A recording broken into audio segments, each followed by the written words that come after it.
Hi everyone, thank you so much for joining me today. So in today's video we're going to be making 2 cards using a card sketch.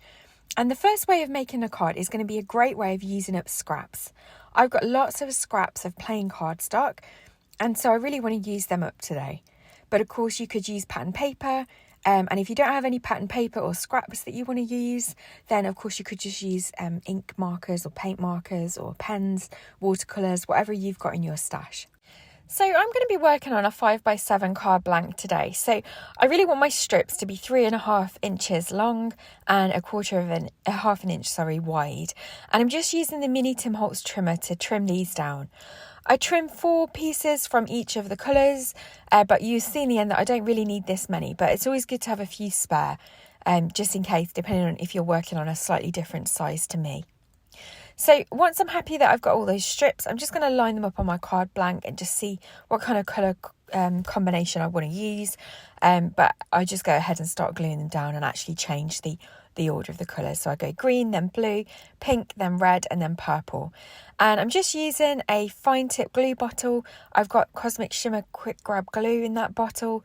And I'm just quickly gluing all of those strips down.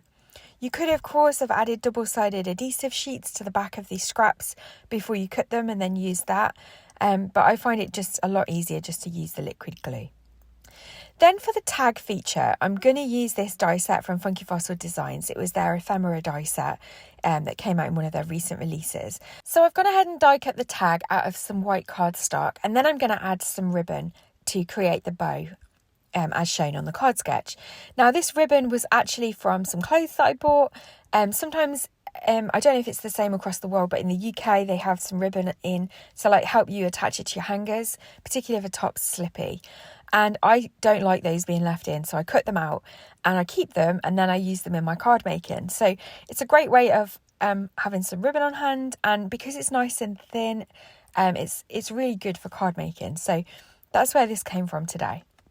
I then got ahead and die cut some hearts. I've used the Alina Crafts hearts dies for this, and I've used these smaller stitched ones. And then to add a little bit of extra interest, I'm going to add them to this Paper Roses Tulips Embossing folder. So I've just run that through my die cutting machine, and you can see that you've got a lovely texture on the die cut hearts. It particularly shows really well on the metallic gold cardstock. Now I cut 4 hearts because it was showing 4 on the card sketch, but I think because the hearts are slightly bigger than on the card sketch, they don't really look right using 4, so I decided to just use 3 of them. For a sentiment, I'm going to use the Funky Fossil Strip Back Sentiments stamp set. I've got loads of these pre-stamped and cut in the back of the wallet that I keep my stamps in, so I've just pulled out that Sending Hugs one. I'm adding some foam tape to the back of the tag, and then I'm just going to use the glue just to attach the hearts down onto the tag. And I do decide just to go with the 3, the 2 gold and the 1 red. So once they're all stuck down, I then have another play with the 4th one, but still decide no, we'll just stick with 3. And then for the sentiment, I'm just going to pop it up on some foam tape. And that's our first card finished for today using the card sketch. So for the second card, I'm not going to work on the actual card base this time. I've cut a card panel to 4 5/8 by 6 5/8, and I'm going to use my glass mat so I don't make a mess on my desk. I've just used some latex tape to tack that card panel in place.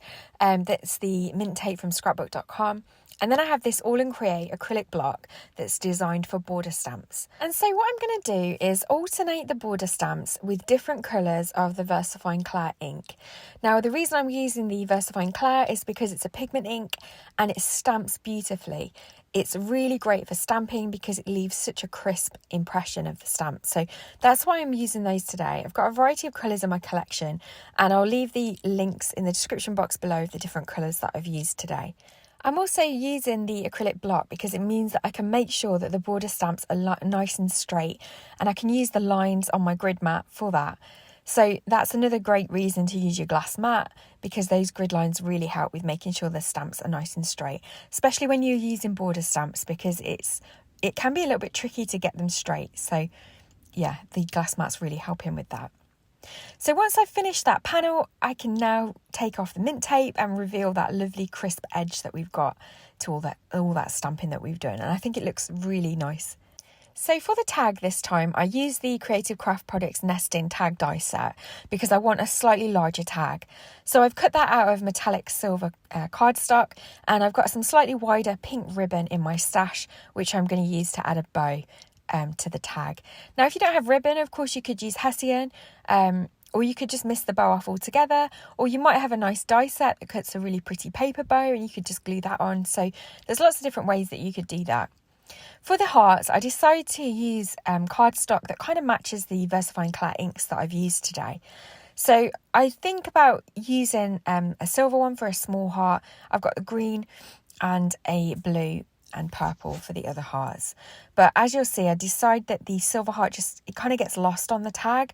So I then go ahead and cut another heart using some orange cardstock that kind of matches the VersaFine Clat orange ink that I've used. So once I'm happy that I've matched up the colours and I've got all those hearts cut, I then decide what sentiment I'm going to use.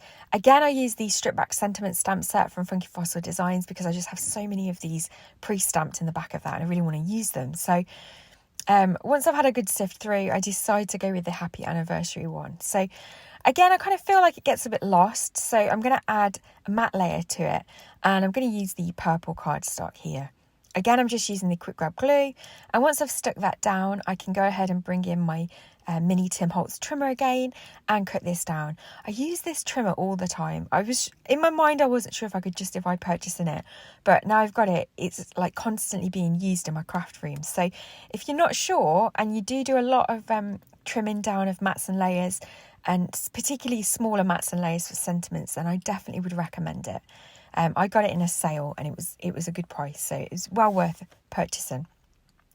I'm going to add a metallic silver matte layer to this card front panel that I've created as well today. So I've just used the glue again to attach that down. I'm going to use the foam tape just to pop up the tag.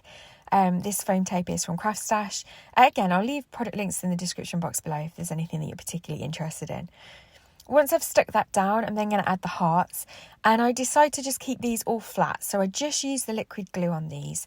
Again, of course, if you prefer, you could die cut these using double-sided adhesive sheets, or you could pop them up on some foam tape if you wanted to as well. There's always alternate ways to do things. So once they're stuck down, I'm then going to add the Happy Anniversary, and I'm going to pop that up on some foam tape. So I'm using foam tape from Alina Crafts for this. Once I've peeled off the backing tape and I attach that down, I bring in this silver heart because I'm not sure if I want to use it, but you'll see in the close-up pictures at the end that I do actually add it in the end, and I think I really like it there. So let me know in the comments below what you think. But these are our 2 finished cards for today. So thank you so much for joining me. I really hope that you've enjoyed this video. Please don't forget to like and subscribe if you've enjoyed this and you'd like to see more content from my channel. And I'll look forward to seeing you in the next video. Take care. Bye.